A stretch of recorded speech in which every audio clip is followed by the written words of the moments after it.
الذي لا الہ الا ہو۔ اسلام نے حلال کمائی پر بہت زور دیا ہے۔ اس میں کوئی شک نہیں ہے کہ اسلام نے انسان کو روزی حاصل کرنے اور مال کمانے کی اجازت دی ہے۔ اللہ تبارک و تعالی نے قرآن کریم میں ارشاد فرمایا فَإِذَا قُضِيَتِ الصَّلَاةُ فَانتَشِرُوا فِي الْأَرْضِ وَابْتَغُوا مِنْ فَضْلِ اللَّهِ۔ بس جب نماز ہو چکے تو تم زمین میں پھیل جاؤ اور اللہ کے فضل یعنی رزق کو تلاش کرو۔ دوسری جگہ اللہ تعالیٰ نے ارشاد فرمایا وَلَا تَنْسَ نَصِيبَكَ فِي الدُّنْيَا، دنیا میں جو تمہارا حق ہے اسے نہ بھولو۔ لیکن اسلام کمائی کے سلسلے میں دو باتوں کی ہم سب کو ہدایت دیتا ہے۔ پہلا یہ کہ انسان خود محنت و مزدوری کرے، کہ خود اپنے ہاتھوں سے کمائے، دوسروں کے سامنے ہاتھ نہ پھیلائے۔ دوسرا یہ کہ وہ جو بھی کمائے حلال ہو حرام نہ ہو۔ محنت و مزدوری کرنے کے اور اپنی ہاتھ کی کمائی کے احادیث کے اندر بہت فضائل آئے ہیں۔ پیارے نبی صلی اللہ علیہ وسلم نے ارشاد فرمایا ان اطیب ما اکلتم من کسبکم، کہ سب سے پاکیزہ کھانا جو تم نے کھایا وہ تمہاری اپنی کمائی کا ہے۔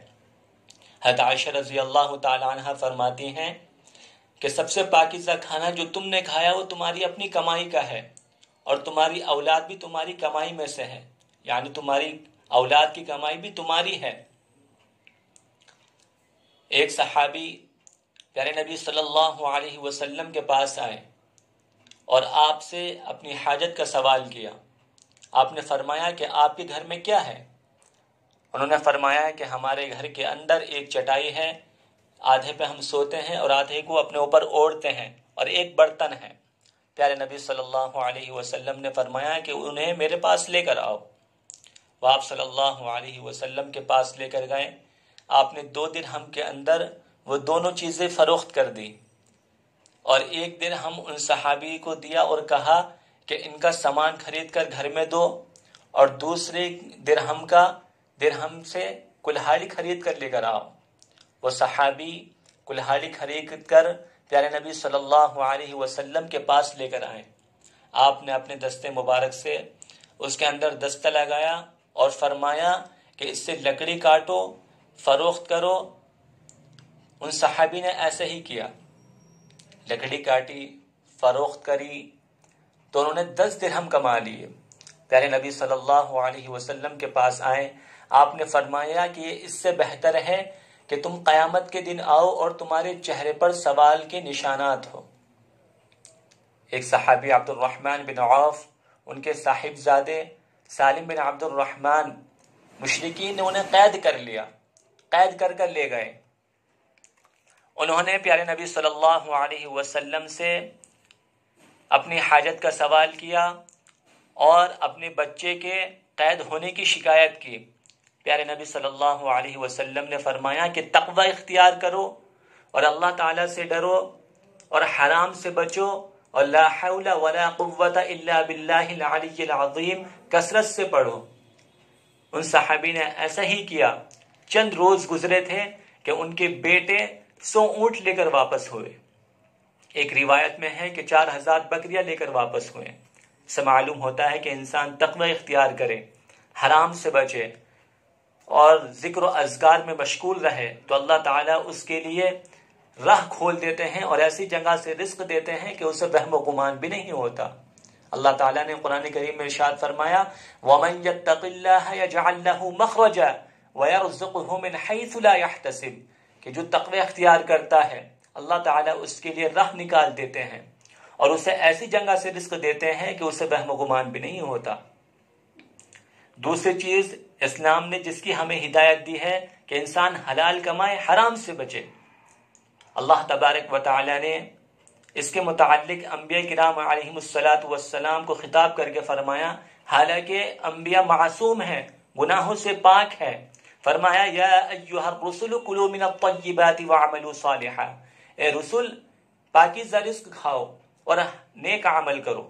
اسی طریقے سے اللہ تعالیٰ نے ایمان والوں سے خطاب کیا اور فرمایا یا ایھا الذین آمنوا کلوا من طیبات ما رزقناکم، اے ایمان والو ہم نے جو تمہیں رزق دیا ہے اس میں سے پاکیزہ رزق کھاؤ۔ حضرت عبداللہ ابن عمر رضی اللہ تعالیٰ عنہ فرماتے ہیں کہ پیارے نبی صلی اللہ علیہ وسلم نے حلال کمائی کو فرض عبادت و نماز روزہ وغیرہ کے بعد ایک فرض قرار دیا ہے۔